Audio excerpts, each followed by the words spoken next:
Did you know that your most powerful tool for healing the body, for getting rid of the pain, and in life for that matter, is your attention? That's what I'm talking about today. This is Wellness by Design. I'm your host, Jane Hogan, the Wellness Engineer. And today I'm diving deep into why your attention is your superpower. This is a topic near and dear to my heart. I'm going to tell you why it is, and I'm going to give you some practical things you can do to redirect your attention to what's serving you in getting rid of pain and in life in general. And make sure you stay tuned to the end for the tip that I've got for you. All right, we'll see you inside.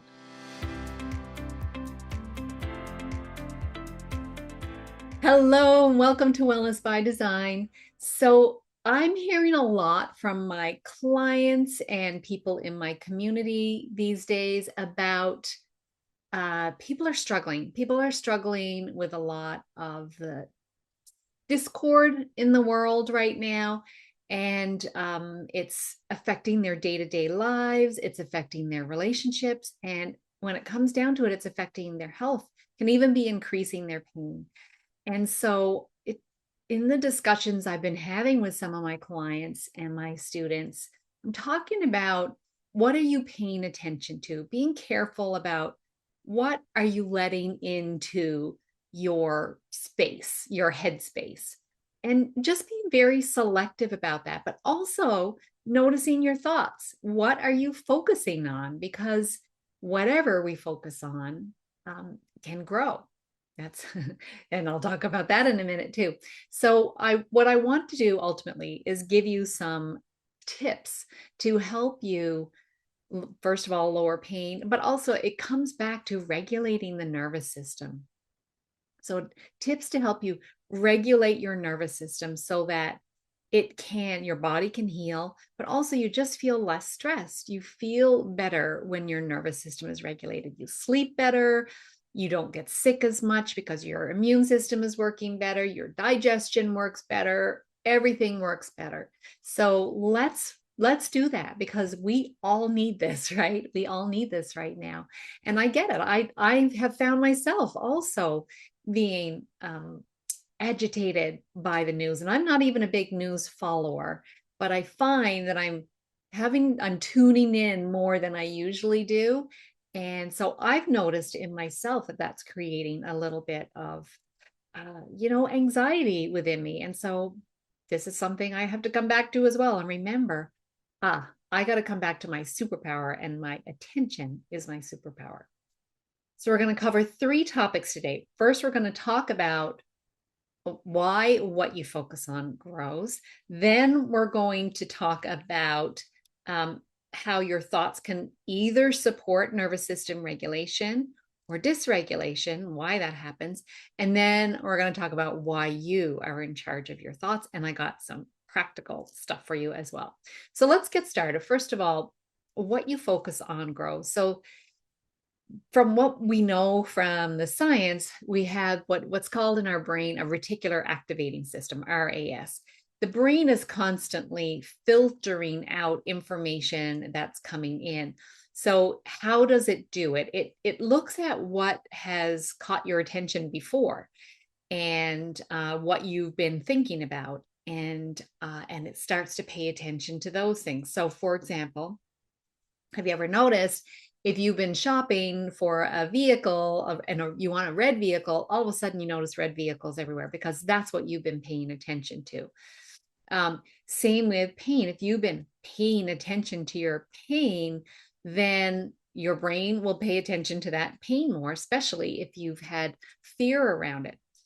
News. If you've been paying attention to the news, and you've had emotions of fear around that, your brain will pay attention to that.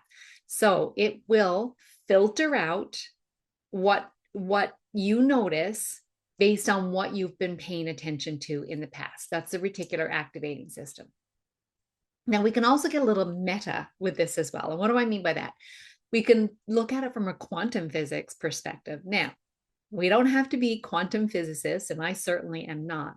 What I do know from quantum physics is that And it sounds kind of bizarre, but that we create our reality based on our thoughts. It kind of makes sense to me, you know, from a practical point of view as well, but literally from quantum physics, what we think about is what gets created. So in physics, they call this the observer effect.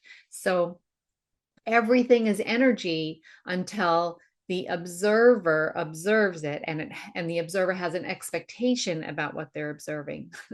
And so then the particles, which are just energy to start with, materialize into matter. I know it's kind of freaky, but let's just kind of put that in the back pocket of, wow, that is how powerful my thoughts are. That is why our thoughts, like our attention, is our superpower, because literally we are creating matter from our thoughts. But let's just go back again, pull out of the meta. We'll go back in again to our bodies. So what's going on in our bodies? When we have thoughts, think about things and we have thoughts about those things, then our brain is like taking those thoughts, and the nervous system is like, is this safe world or is this not a safe world? And it starts then to create the body chemistry and biology to support. Do I need to protect myself, or is everything okay and I can just carry on business as normal? So you're sending, if you're constantly noticing things that are going wrong, having fear thoughts, even not just even fear thoughts, but dissatisfaction, um, um, criticism, anger, disappointment, resentment, all of those feelings are not creating everything's okay here, right? So we want to send the message to our nervous system that everything is okay here. And also, our thoughts create feelings in the body. Sometimes some people say, actually, the feelings come first. Whatever it is, feelings in our body are vibrations, right? We know that feelings are like that. There's something there. We can feel when we're sad, right? We can feel like, you know, I got a gut feeling or nervousness, right? You can feel that. So those feelings are literally vibrations in our body. Now, I mentioned earlier that, you know, everything is energy, including our cells. Our cells are made up of atoms. Atoms are made up of the tiniest particles, which are actually energy. When they zoom right in, it's all energy. And so energy is like frequency vibration, right? So all of our cells are sensitive to vibration. So if they're sensitive to vibration, are we having a positive vibration, or are we having a vibration of things aren't so good? So feelings actually have vibrations in the body. And we know what the good ones are, right? And we know when things don't feel good. Like, who would ever say that anxiety feels good? Now, I will say that sometimes anxiety feels normal. So people who experience it all the time, if it's absent, then that doesn't feel normal for them. And that can feel a little weird. But for the most part, we know that feelings like love, being cherished, appreciation, gratitude, those feelings feel good. And we know that grief, sadness, anger, anxiety, resentment, those kinds of feelings don't feel good. So we want to have the feelings that feel it. Now, I'm not saying we never want to feel our negative feelings, because they are real and they need to be felt.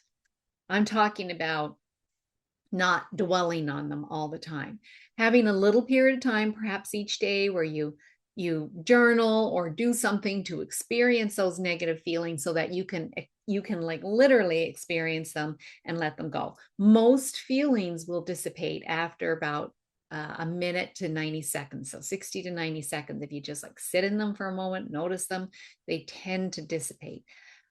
So give yourself the opportunity to do that. But what I'm talking about is what you're focusing on most of the time. What is getting your attention most of the time?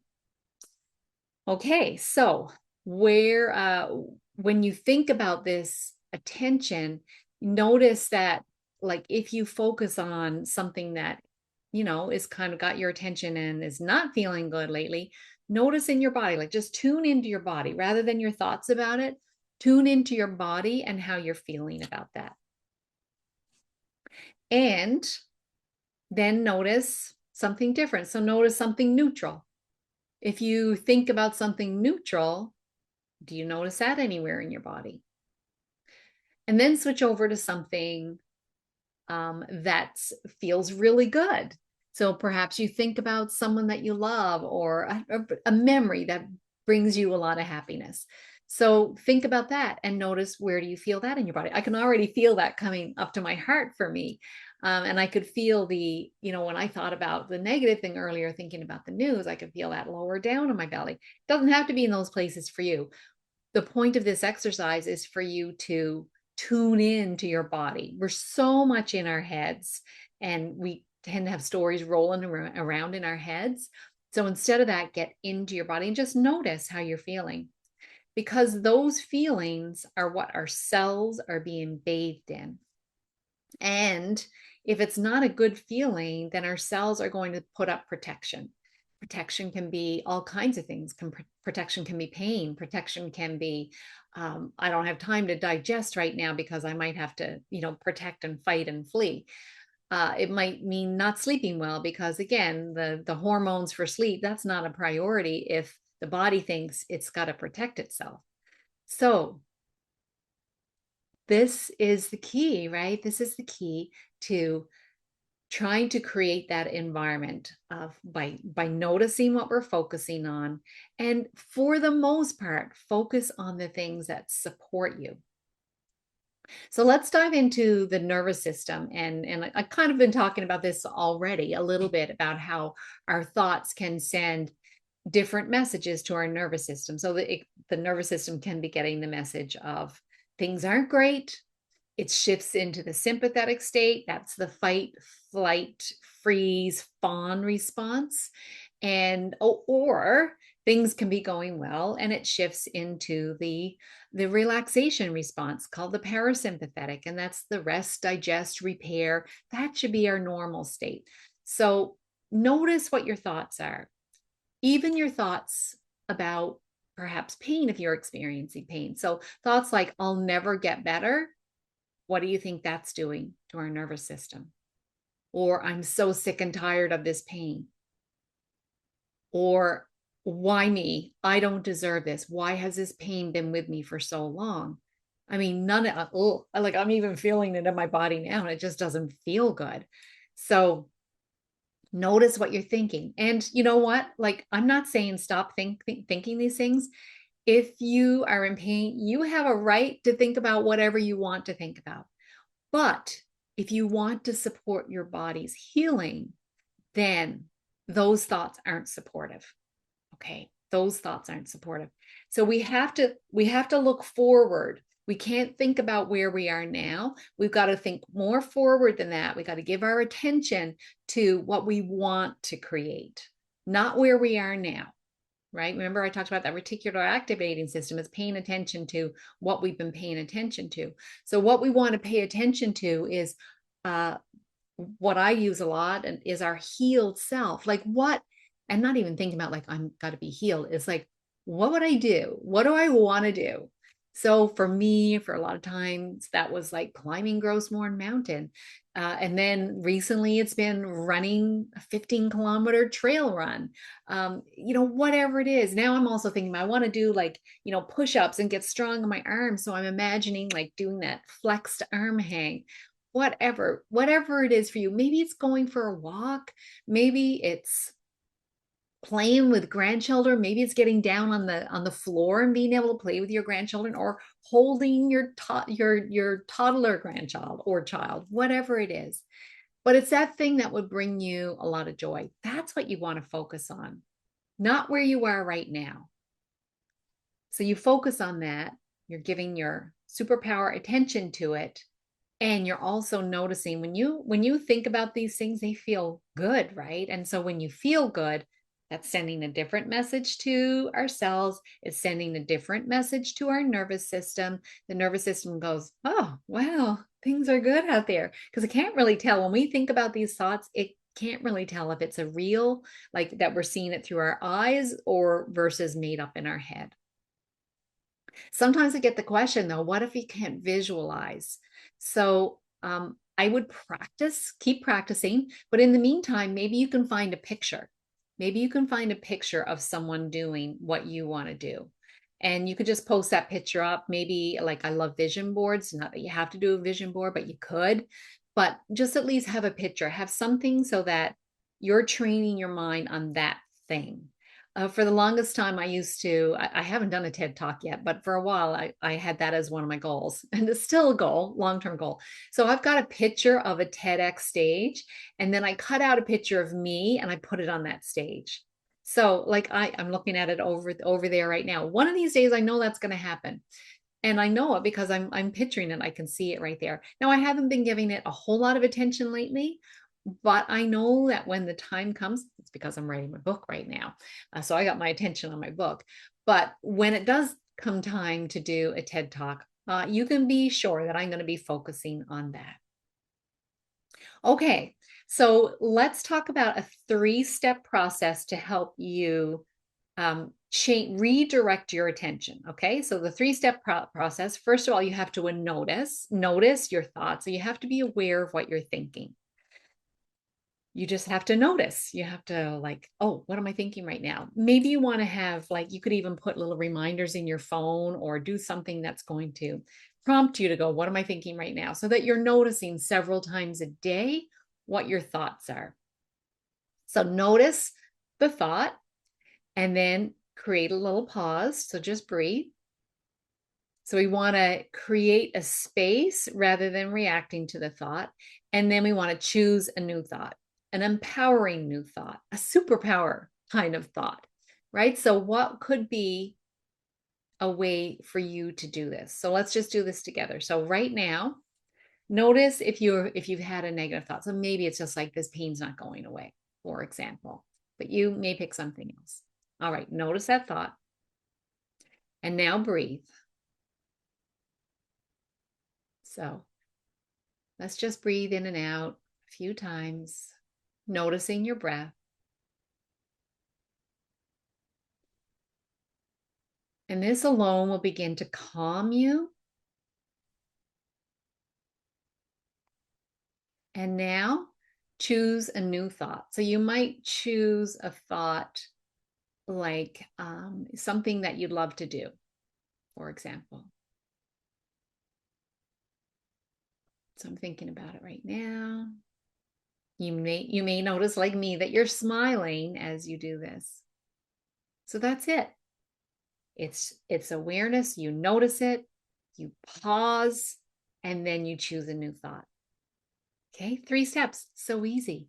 So give this one a try, because remember that your mind is like a garden, and your what you water grows. So your watering is like what you're paying attention to. So you're paying attention, you're watering it, maybe you're fertilizing it, you're pulling the weeds, you're doing that kind of stuff, and then it grows. This part of your garden will grow. So what are you watering? What are you watering and paying attention to and fertilizing and doing? Is it fear or is it something healing? Okay, so what do you want it to be? It can be whatever you want. And just suggesting that you're intentional with it. Be intentional with it. If you want to create something different, you have to intentionally do that, because where you are right now is created from the thoughts that you've had up to now. And this isn't any way to say you're to blame for where you are. You're just where you are. There's no blame. It's just like that's just the reality of the situation. In fact, what I like to say, it's evidence of your superpower. The fact that you've been able to create protection in your body and get your body to do all this stuff, whether it's turn on pain, whether it's stiffness, whether it's some other form of protection, you've created that, which is evidence of your superpower. So it just means that you can use this superpower in a different way. Just redirect it with intentional attention. Okay. All right. So let's talk about that now. So you are in charge of your thoughts. So you may not be able to control every thought you're having all day long, because they say we have like 60 to 80,000 thoughts a day. but you can choose to notice at periods of time throughout the day. And you can, again, notice what you're watering, right? What are you looking after in your garden? So we want to have the right things. Well, I say the right things. It's whatever you want to create. You have to focus on what you want to create. Same with what's going on in the world. Like I've been talking about the body, but even let's go again a little bit meta. Rather than focusing on things that are going on right now, perhaps things you're reading in the news that are creating, um, creating, a little bit of agitation for you or fear or worry. Instead, look beyond it. So just like I was talking about looking beyond where you are now with your physical health, we look beyond and imagine we've got a society that's loving and kind and people support each other and it's peaceful. So focus on that. And it is our superpower. If we get enough people focusing on that, then that does change all of those particles that we're talking about. Things will change. But we have to be part of that solution and focusing on the solution, on the outcome that we want to have. Got to get enough people focusing on that. All right. So choosing your new thought. So we've talked about what you focus on grows. We've talked about how your thoughts affect your nervous system. You can either be having thoughts that are supporting your nervous system for regulation or dysregulation. And you are in charge of your thoughts. No one else is thinking in your head but you. So you are responsible for your thoughts. Now, I don't know about you, but I was never told I could have a conscious thought. I just thought whatever thoughts came into my head. But you can consciously control your thoughts with that attention. And that, my friend, is your superpower. That is your superpower. Okay, so healing's possible when we learn to direct our attention, when we learn to use our superpower to support us, support our physical body, support our life, support our community, support our world. We can do this. All right. So what's the one thing you can do today that's going to begin to initiate healing? That one thing is notice your thoughts. Do this practice. Find something perhaps you might have. If you wear a watch, you could put your watch on your other arm so that it feels a little bit uncomfortable. And every time you notice that, you can say, what am I thinking now? And if your thoughts are not supportive, you can switch your thoughts in that moment. Other ways you can do it, put a ring on a different finger or wear a clunky ring that you don't usually wear or a bracelet, something like that. You can also put reminders in your phone, but I love putting something on my body that's going to remind me. So every time you notice this, you can go, what am I thinking right now? So it's just help you to catch your thoughts and then do that little 3-step process that I talked about. So you notice your thought. If it's not supporting you, you take a breath, few breaths, get calm, and then replace it with a supportive thought. All right, we've got some great episodes coming up. So let me tell you that we've got an episode coming up about hormone replacement therapy. So women, if you're considering this, you need to listen to this episode. And we're talking about the microbiome and how to feed your microbiome to flourish. We've also got a great episode coming up on sleep, how to optimize sleep and breathing, and the light that you're exposed to, and how this can even help with weight loss. And then we've got my 200th episode coming up. So I'm going to have a big celebration for that. So thanks so much for tuning in today. I'm so grateful to every one of you for tuning in and listening and sharing the episodes and rating and reviewing. It means so much to me. And if you haven't already done that, if you haven't subscribed to this podcast or left a review or given me the podcast a rating, please do that. It helps the show reach more people. It also helps me find higher profile guests because they'll know that there's an audience that's paying attention and they'll want to be on here. So help spread the word. That will help, I believe, help make this world a better place. So thanks so much, everyone. We'll see you again soon on Wellness by Design.